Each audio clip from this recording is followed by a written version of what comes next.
இன்னைக்கு கோயிலில் ஒருத்தர் சாமிக்கிட்ட ரொம்ப சத்தமாக நன்றி சொல்லிக்கிட்டு இருந்தார். அது நன்றியை மட்டும் 4 மாடுலேஷனில் சொல்கிறாரு.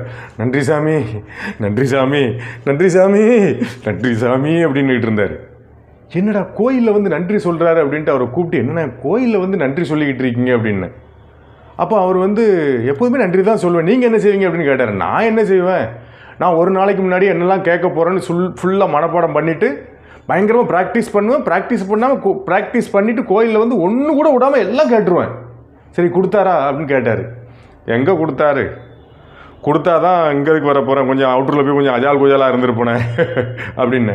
இந்த புத்திக்கு தான் கொடுக்காமல் இருக்காரு அப்படின்னாரு. சரி ரைட்டு, உங்களுக்கு என்ன கொடுத்தாரு அப்படின்னு கேட்டேன். எனக்கு எல்லாம் கொடுத்துருக்காங்க அப்படின்னாரு. எல்லாம் கொடுத்துருக்காரா அப்படின்ட்டு நானும் எதுவும் தங்கம் வைரம் வைடூரியம் அந்த மாதிரி எதுவும் கொடுத்துருப்பாரான்னு சொல்லிட்டு என்ன கொடுத்துருக்காரு அப்படின்னு கேட்டேன்.